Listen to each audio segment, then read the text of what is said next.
Sud Radio, la culture dans tous ses états. André Berkoff, Céline Alonso. Molière est la plus claire expression du génie de notre race. Car sublime ou burlesque, il ne cesse jamais d'être le bon sens même. Molière est parmi les grands hommes celui dans la France pourrait le moins aisément se passer. Molière est nécessaire. Il est une preuve permanente.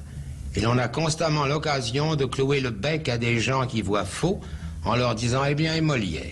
Quand on parle d'un homme que l'on admire et que l'on aime sans réserve, quand on s'exprime sur son compte en termes éperdus, quand on n'a plus de mots qui semblent assez forts ni qui soient assez tendres, quand les gestes s'en mêlent et qu'on lève les yeux au ciel, il se trouve toujours quelqu'un de pondéré pour briser votre élan et pour insinuer « ce n'est tout de même pas le bon Dieu ».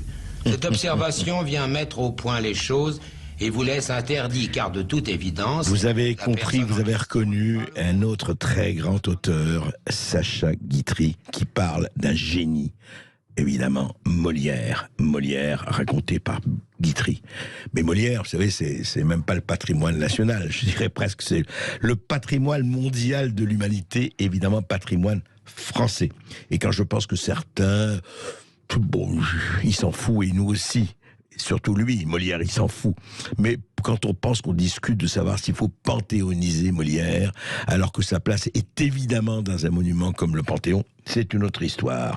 En tout cas, je rappelle qu'à la Comédie Française, rien qu'à la Comédie Française, depuis 1680, les pièces de Molière ont été jouées plus de 35 000 fois, Céline. Et oui, et on va en parler avec Martial Poirson, qui est professeur d'histoire culturelle et d'études théâtrales à l'université Paris 8. Il est également donc commissaire de l'exposition Molière à la fabrique d'une gloire nationale qui a lieu actuellement donc à Versailles. Bonjour à vous, Martial. Alors, avant de vous donner la parole, eh bien, nous allons la donner à un artiste qui est un grand défenseur de la langue de Molière, c'est Akhenaton, le leader du groupe Ayam, qui a publié il y a une semaine une tribune libre intitulée Le Maître et ses perroquets, dans laquelle donc il s'élève contre la politique sanitaire du gouvernement et contre ceux qui la soutiennent et la relaient. Bonjour à vous, Akhenaton. Bonjour. Alors, on aimerait savoir avec André Berkoff, qu'est-ce qui a motivé ce texte ? Je voudrais d'abord juste, Akhenaton, lire le début et la fin du texte. Vraiment que je recommande de lire sur les réseaux sociaux, il est formidable. Vous dites ceci, je ne veux pas lire tout, je lis le début et la fin. Il dit « Et tous ceux et celles qui s'étonnent de mes positions clivantes en se disant fans du groupe Ayam, vous avez sûrement dû vous arrêter à Je danse le Mia, mais vous ne semblez pas connaître les positions que nous défendons dans de nombreux textes depuis 30 ans. Amis journalistes, docteurs, chercheurs, artistes et citoyens, c'est dans les temps difficiles qu'on affirme ses positions, qu'on prend des risques. Ce n'est pas lorsque tout est fini qu'on distille des « je le savais, mais je ne pouvais rien dire ». À titre personnel, professionnellement parlant, je n'ai rien à gagner en prenant position en tant que père, ami et mari. Je ne peux pas me taire. C'est une question d'honneur, de bon sens, d'honnêteté et de cohérence avec 30 ans de texte. Et vous finissez en vous adressant directement à Akhenaton, au président. Et vous dites, Monsieur le Président, vous êtes en campagne, gros, visible, pas de gants, pas grave, personne ne dit rien, surtout pas les perroquets. Nous aurions pu bâtir dans la difficulté de cette crise une société plus solidaire, plus empathique et plus unie. Vous avez fait de cette période un modèle de division, de haine et d'individualisme. Alors, Akhenaton, pourquoi donc ? Pourquoi maintenant ? Oui. Justement, on est à un tournant où on est au moment où s'applique le pass vaccinal et on est dans une sorte d'escalade complètement déraisonnable de mesures qui n'ont plus aucun rapport avec l'observation scientifique, avec ce qui se passe. On est tous conscients que dans la vie, il faut faire attention, il faut prendre des mesures quand on est face à des difficultés, à des crises, à des problèmes, mais quand même, là, on est... Typiquement, alors, au départ, j'ai réagi par rapport à la tribune du professeur Grimaldi, que j'ai trouvé absolument terrible, de dire qu'on ne prendrait pas en charge certaines personnes. Donc, on rentre dans une logique qui est complètement... Et qui n'ont qu'à payer eux-mêmes leurs soins. Oui, c'est ça. Ouais, mais je trouve ça terrible. Après, c'est la situation elle-même qui me dérange. Il y a deux choses qui me dérangent énormément. La première chose qui me dérange, c'est la prise en otage de la liberté. C'est-à-dire qu'on va vous priver de votre liberté. On va la retenir en otage et on va dire, voilà, je vous la rends, mais à cette condition-là. Mais qui définit les conditions? Est-ce qu'elles sont définies dans une crise sanitaire par des observations scientifiques? Non, la quasi-totalité des mesures, maintenant, on le sait, on observe les autres pays européens, elles sont politiques. Donc ça, c'est la première chose. Et vous le savez, on en a parlé en off, mais j'en ai parlé plusieurs fois dans des interviews. Nous, on se bat pour qu'il y ait les soins de proximité, pour que les docteurs généralistes reprennent leur place, soient au contact des gens, puissent appliquer des soins. Vous savez, ce qui m'inquiète, donc, vis-à-vis de ces deux choses-là, c'est le mécanisme qui est en place pourra, si les gens le valident par la peur, pourra se répéter dans des tas d'autres occasions, c'est-à-dire dans des tas de crises sanitaires, mais dans des crises politiques, lors d'actes terroristes, avec peu importe quoi que ce soit. Moi, ça me fait peur que j'ai peur à un moment donné qu'on nous sorte systématiquement la carte de la privation de liberté pour des raisons qui nous dépassent. Vous dites effectivement à propos de la peur que c'est la pire des pandémies mondiales, selon vous. Pour moi, c'est le fait que les gens soient terrorisés, c'est normal parce qu'ils sont bombardés tous les jours d'informations contradictoires, fait qu'ils ne peuvent pas raisonner. Et quand on a peur, on ne prend jamais les bonnes décisions. On n'entend plus, il y a un problème de son. Alors, oui, on va donner la parole à notre invité Martial Poirson. Pour le moment, on va faire une petite pause publicitaire et après on reprend. C'est à 4h. Sud Radio, la culture dans tous ses états. André Berkoff, Céline Alonso. Voilà, un voleur, un assassin, un meurtrier, justice, juste au ciel. Je suis perdu, je suis assassiné. On m'a coupé la gorge, on m'a dérobé mon argent. Qui peut s'être? Qu'est-il devenu? Où est-il? Où se cache-t-il? Que ferais-je pour le trouver? On courir ou ne pas courir? N'est-il point là? N'est-il point ici?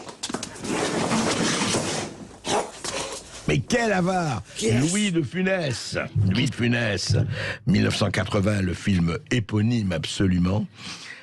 Et l'avare, évidemment, encore une fois, ce chef-d'œuvre, parmi tellement de chefs-d'œuvre de Molière, qui est né il y a 400 ans. Et oui, André Berkoff, et il est l'auteur de langue française le plus lu, le plus joué, le plus traduit dans le monde entier.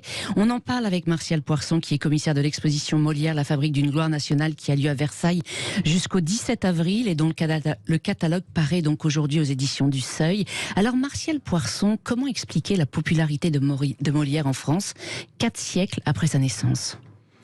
Alors Molière est déjà une immense star de son vivant. On peut considérer que c'est la première vedette du théâtre français moderne, à la fois par l'ampleur de la presse qui s'exprime à son égard à l'époque, les fameuses gazettes qui ne cessent de chroniquer les moindres détails de sa vie et de son œuvre, à la fois par le concert unanime des éloges, ou quasi unanime à l'exception de Boileau, qu'on cite toujours justement pour expliquer qu'en fait Molière n'écrit pas si bien que ça.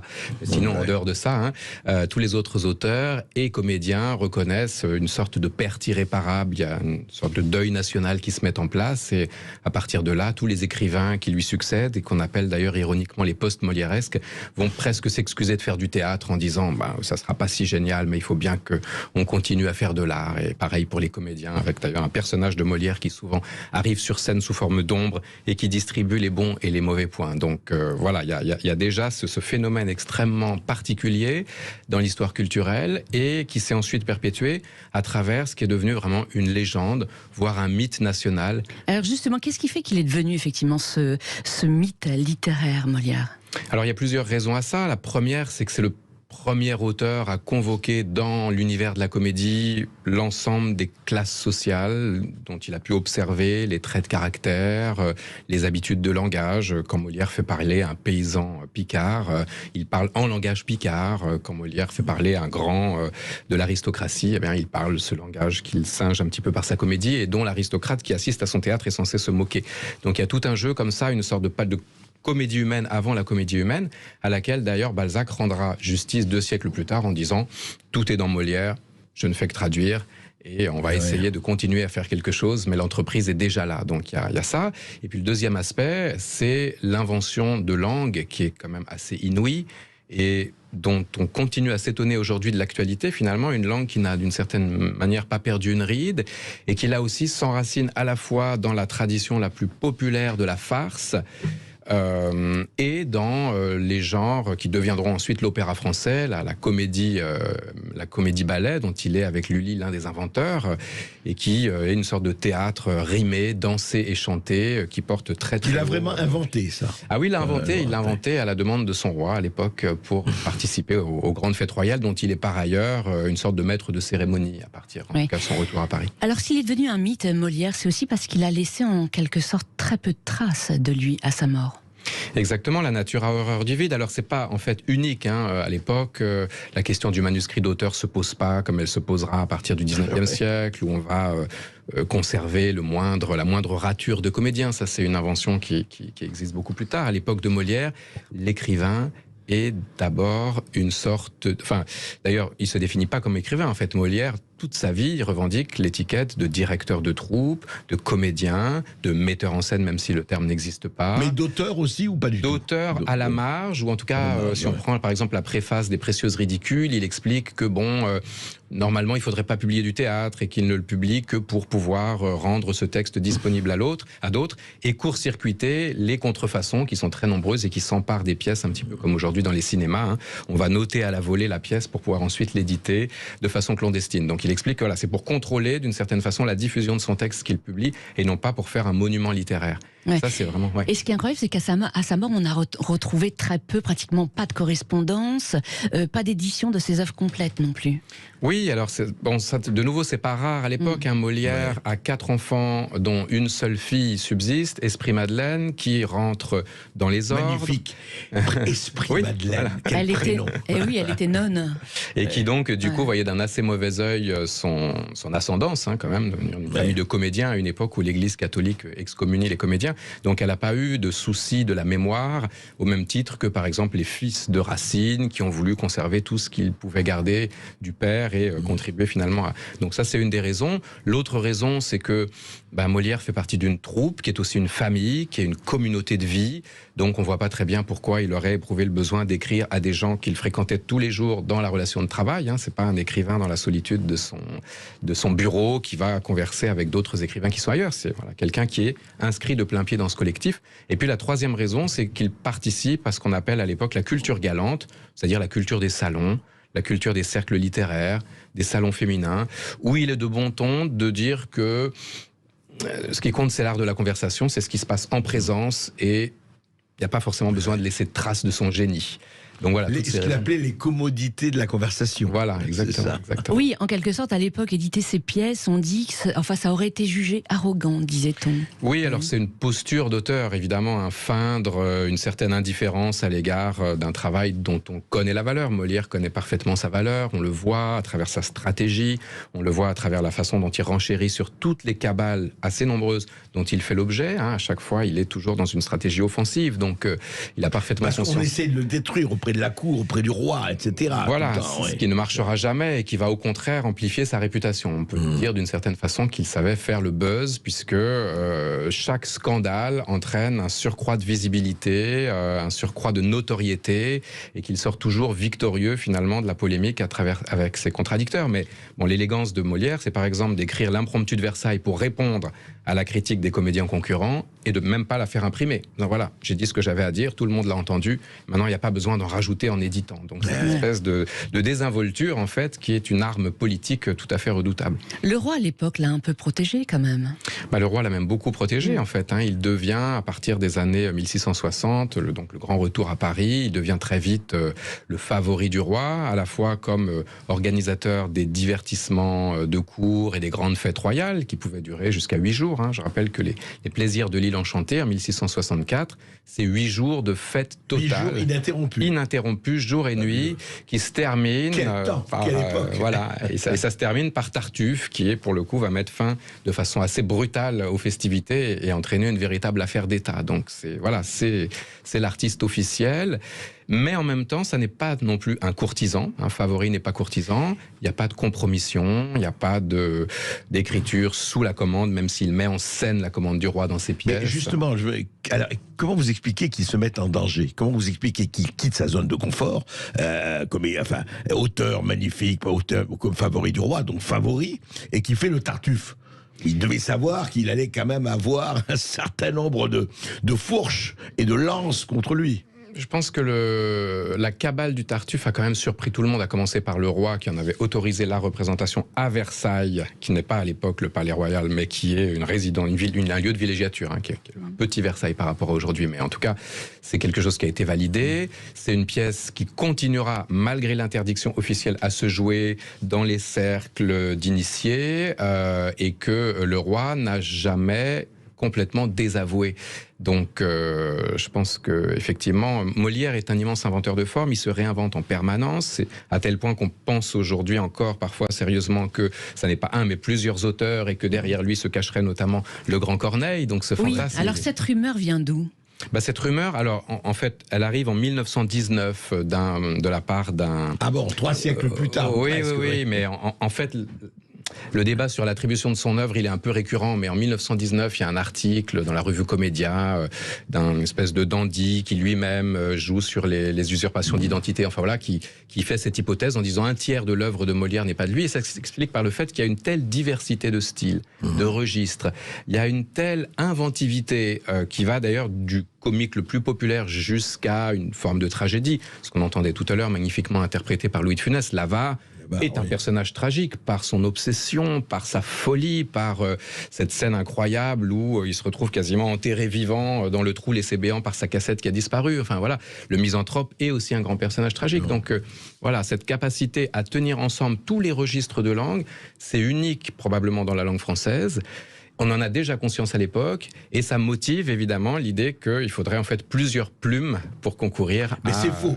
Oui, c'est faux, c'est complètement faux. Oui, l'édition de ses œuvres a été tout à fait authentifiée. Oui, il y a eu plusieurs études scientifiques sur cette Oui, ça revient de façon récurrente. Oui, ça revient de façon récurrente. Il y a même des gens qui font des analyses pseudo-scientifiques avec des calculs d'occurrence, qui utilisent l'informatique pour essayer de montrer qu'en fait, voilà, il y a plusieurs pattes en fait. Mais non, je crois qu'on peut avoir aucun doute sur. Mais ce qui est intéressant, c'est justement la longévité de ce fantasme et ce caractère extrêmement hybride, en fait, polymorphe et toujours inattendu de l'œuvre. Alors effectivement, de nombreux fantasmes sur Molière circulent encore aujourd'hui sur lui, notamment celle sur son rapport conflictuel avec son père. Qu'en est-il ? Oui, alors évidemment, quand on est fils d'un marchand tapissier des Halles, donc qui tient pignon sur rue à Paris, qui a une charge de valet tapissier du roi à la cour, et qu'on est le premier né de la famille, donc celui qui va hérité dans le droit de l'époque, eh bien, on peut s'imaginer que le père a été un peu surpris par le choix de carrière de son fils, la carrière de comédien. C'est donc un métier qui est frappé d'infamie par l'Église, qui est considéré comme une sorte de blasphème fait à Dieu, parce que le comédien, il usurpe des identités qui ne sont pas les siennes, enfin voilà.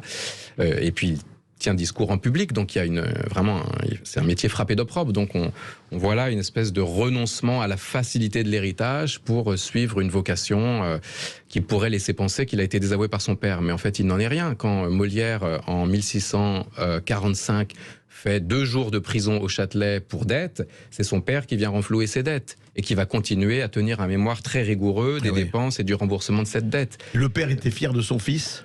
On ne le saura jamais, puisque le père n'a pas écrit, mais en tout cas, il n'a jamais abandonné son fils, il ne l'a jamais désavoué, et quand le deuxième fils, le frère de Molière, meurt, alors que Molière lui avait cédé donc la charge de valet tapissier, c'est malgré tout Molière qui reprendra cette charge, donc il est resté en satellite, en relation avec sa famille. Mais ce qui est intéressant, c'est que ça biaise complètement la lecture de son œuvre, puisqu'on veut voir dans les personnages de père, qui sont assez nombreux dans le théâtre de Molière, une sorte de vengeance de Molière à l'égard de son père, une sorte de psychanalyse à ciel ouvert, ce qui est complètement faux. En fait, pourquoi Molière s'attaque au père ? Parce que le père, c'est la structure fondamentale du patriarcat. C'est la forme suprême de l'autorité dans le foyer, et c'est ça qui est exactement au cœur de la critique politique de Molière. Donc je pense que c'est un raccourci biographique très réducteur que de dire qu'il règle ses comptes par œuvre interposée. Oui. Alors, autre légende autour de Molière, le fait qu'il soit mort sur scène et enterré comme un chien.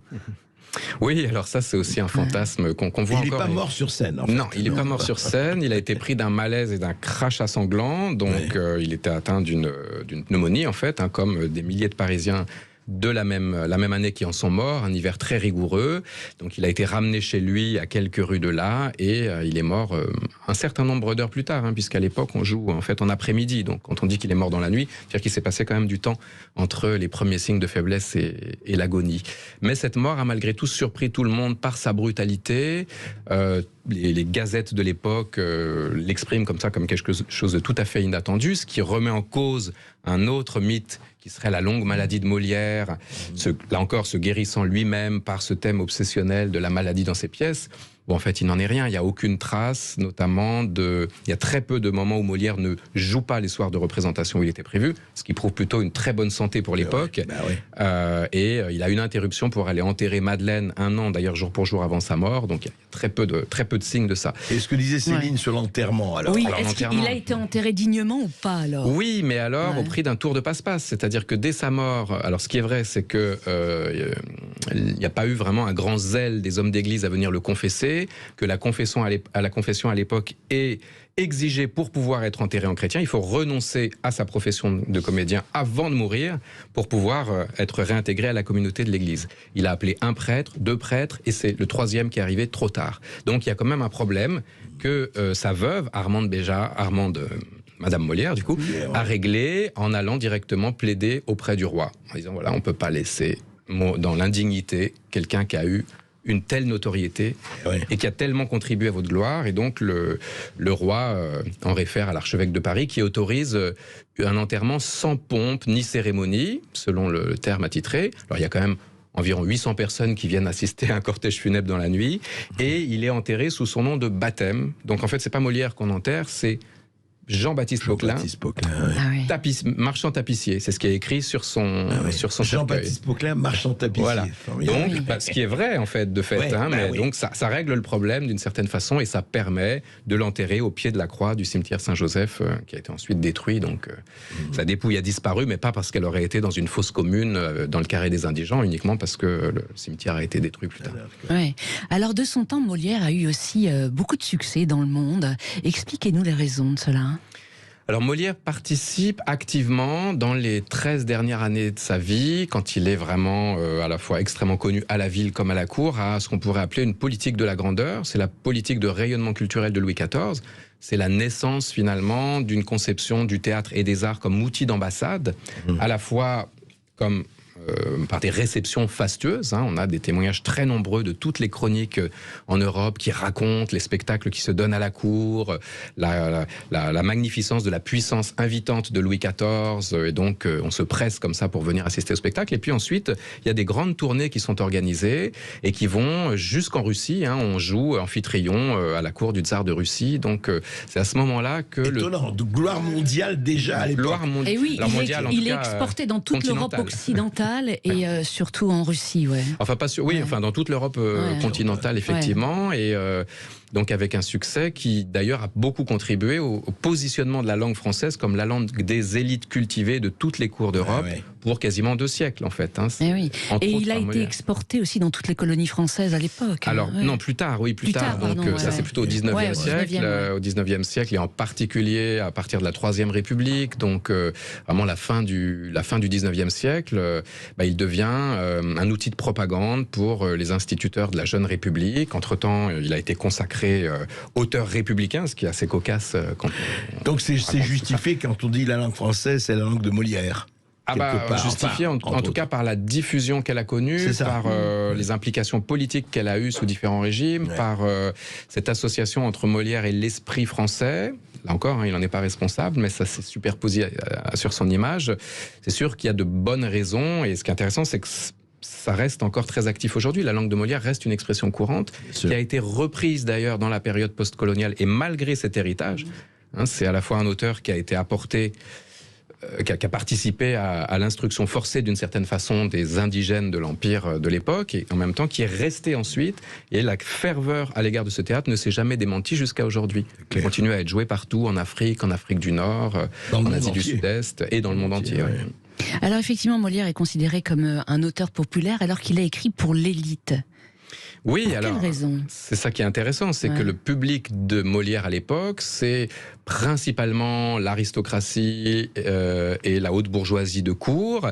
C'est également les élites mondaines des salons, et c'est les théâtres de ville. Mais quand on sait que une place de théâtre, les places les moins chères, c'est-à-dire au parterre, debout, directement, correspondent à peu près au salaire d'une journée de travail d'un artisan, on se dit que le public le plus populaire au théâtre, c'est la petite bourgeoisie, le petit artisanat urbain. Donc évidemment, on est très loin de ce qu'on appelle populaire aujourd'hui. Et les nobles. Et les nobles, qui ça. d'ailleurs à l'époque sont sur scène. Il y a des banquettes sur scène avec une partie de la noblesse qui est assise ici. Et c'est ça qui est génial chez Molière, c'est qu'il arrive à prendre d'une certaine façon en otage le public de l'époque en le poussant à rire de lui-même. L'aristocrate se moque des tics de l'aristocrate, en pensant toujours que c'est son voisin évidemment qui est visé et pas lui.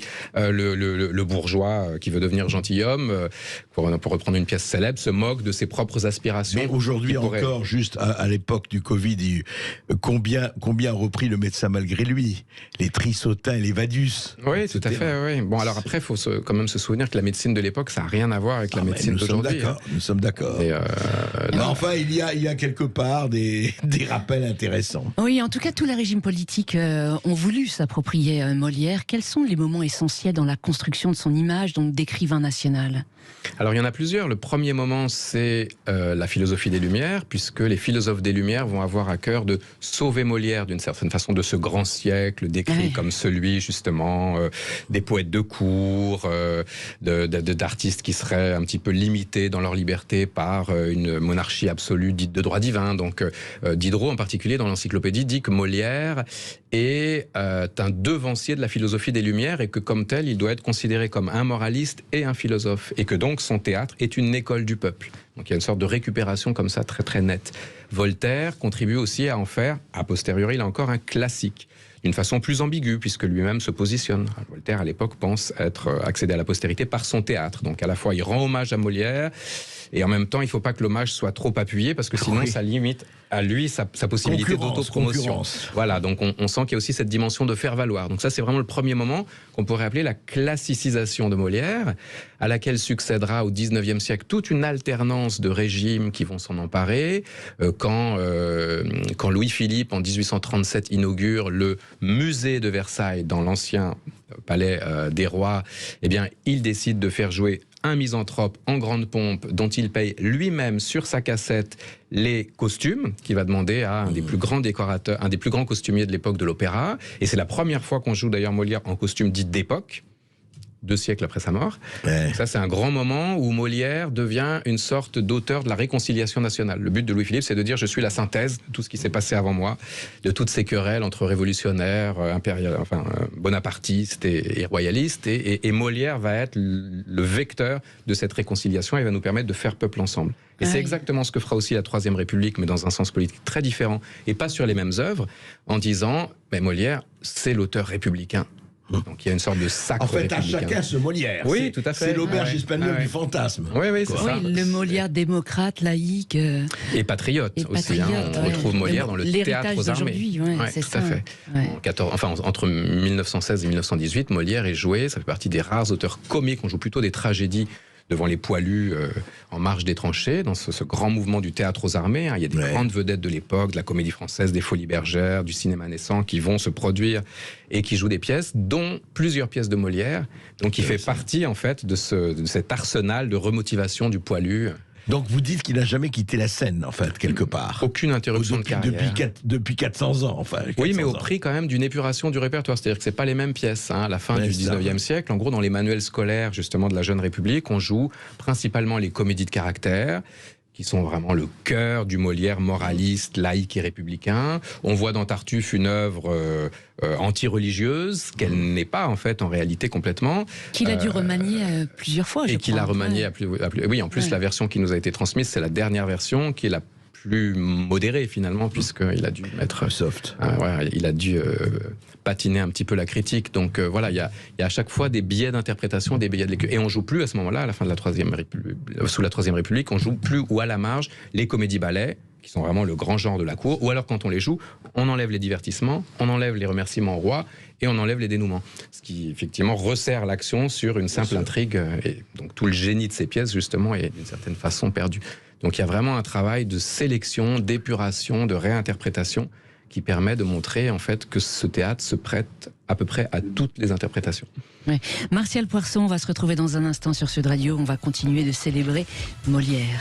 Ce Molière incroyable qui était l'un des hommes les plus libres alors qu'il était près du pouvoir, Céline. Et oui, alors Martial Poirson, vous êtes un grand spécialiste de Molière.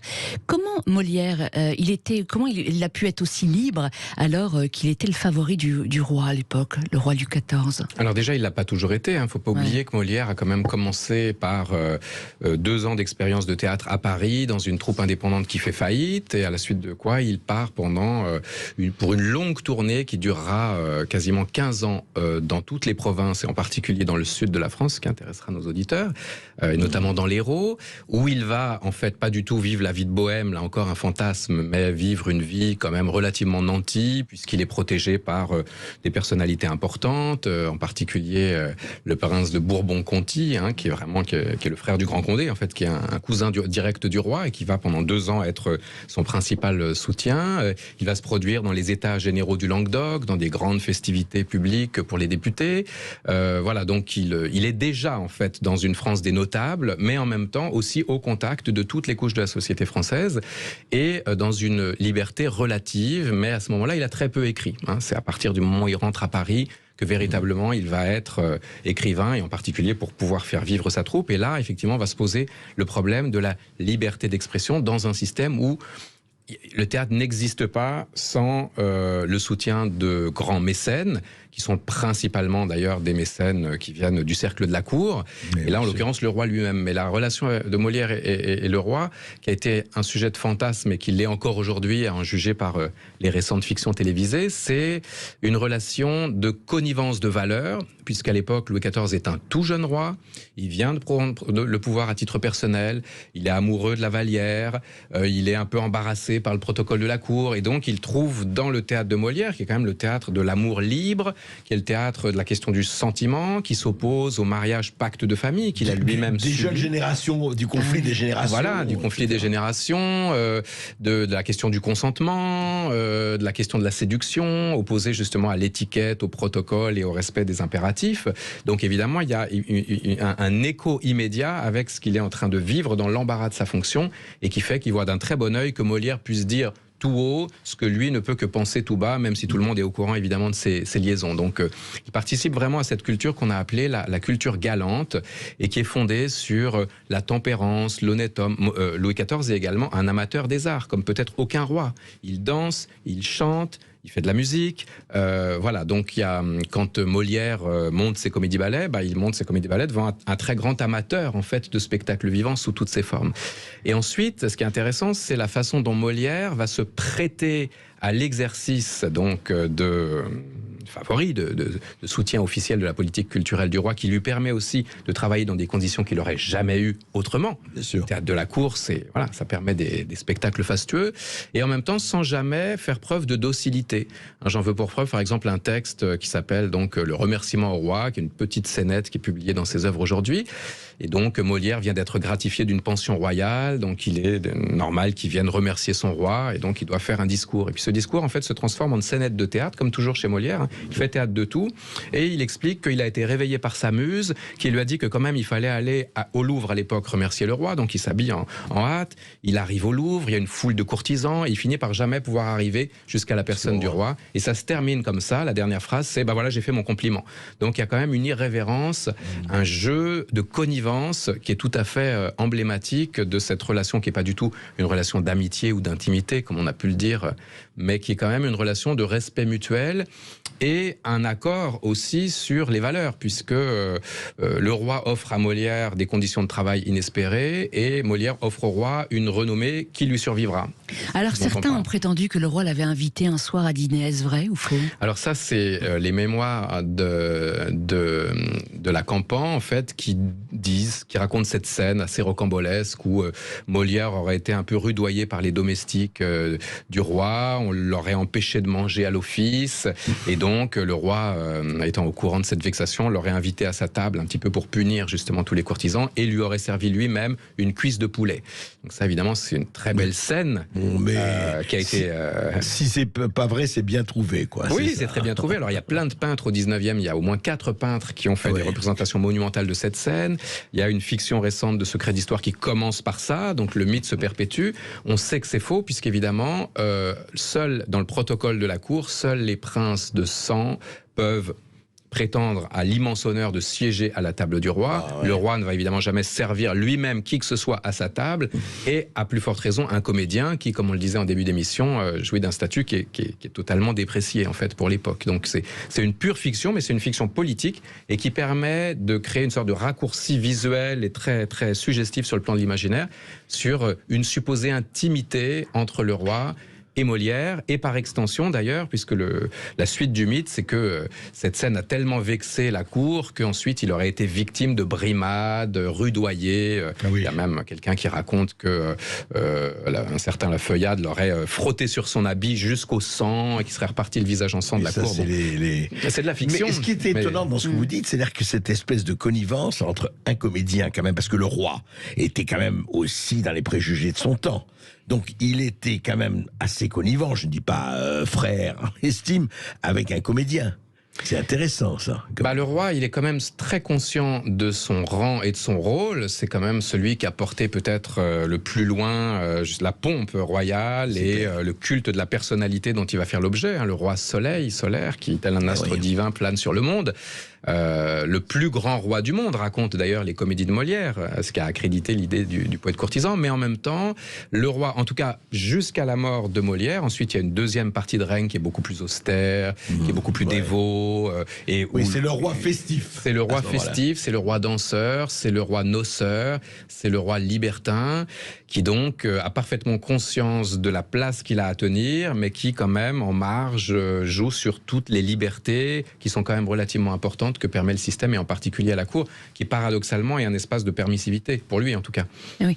Alors, Martial Poirson, le gouvernement a refusé donc l'entrée de Molière au Panthéon. Pourtant, plusieurs élus et personnalités avaient formulé ce vœu. Vous-même, en tant qu'historien, vous étiez pour ou contre ? Alors moi j'étais personnellement pour, mais il y a différentes façons d'être pour. Donc je pense que, en tout cas, la raison qui a été invoquée, à mon avis, n'a pas grande signification, puisque ça crée l'idée d'un clivage dans l'histoire où tout ce qui est antérieur à la Révolution serait liquidé au motif que ça fait fi de justement toute cette récupération républicaine de Molière qui depuis quand même près de 2 siècles habite et l'école et les théâtres.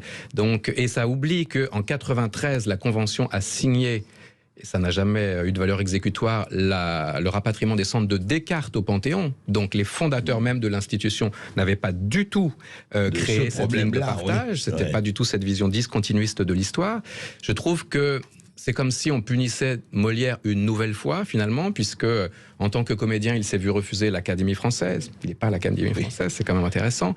Et en tant que comédien, finalement, on lui refuse aussi une institution où il n'y a quasiment aucun artiste. Au Panthéon, on a un peintre complètement inconnu aujourd'hui, et depuis quelques mois, Joséphine Baker, la première artiste véritablement de cette notoriété. Avant, c'est que des politiques ou des... Voilà, ou alors ça peut être des hommes de lettres, mais qui sont aussi des politiques, comme Hugo, comme Malraux, comme voilà. Donc je trouve que dans la nation des arts et de la culture, qui depuis 2 ans quand même souffre fortement, les théâtres ont été fermés, les musées ont été fermés, la culture a payé un très lourd tribut à cette pandémie mondiale, pour des raisons, pour le coup, de pure politique, puisque les théâtres étaient probablement les lieux les mieux disposés pour pouvoir accueillir du public dans des conditions qui respectaient les barrières sociales, enfin les mesures d'éloignement social. Donc voilà, ça serait un acte symboliquement fort.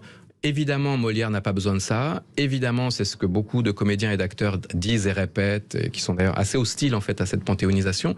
Mais ça raconte aussi quelque chose sur l'idéologie du spectacle vivant dans notre pays. Et je pense que, à force de vouloir être dans l'éphémère spectaculaire, dans la représentation, dans la coprésence, finalement, on se prive d'une entrée dans une des institutions qui sont quand même des institutions de la République. Le Panthéon, c'est le fond, et on veut rester sur l'écume. C'est une des symboliques de cela, quoi. Oui, alors ça peut paraître un acte symbolique un peu vain, mais je pense que ça serait quand même un acte de réparation, compte tenu justement de ce qu'il a vécu.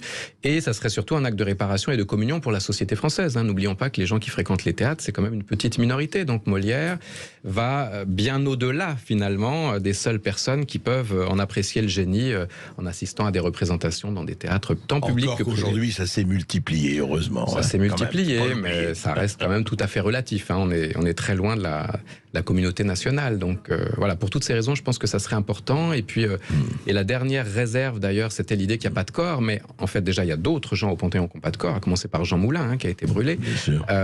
Et qu'est-ce que ça veut dire de demander un corps? Est-ce que c'est pas une résurgence d'une vision un peu religieuse? C'est un prétexte, ça. Ça montre que la question de la géographie des saints, elle est encore très, très présente dans notre société.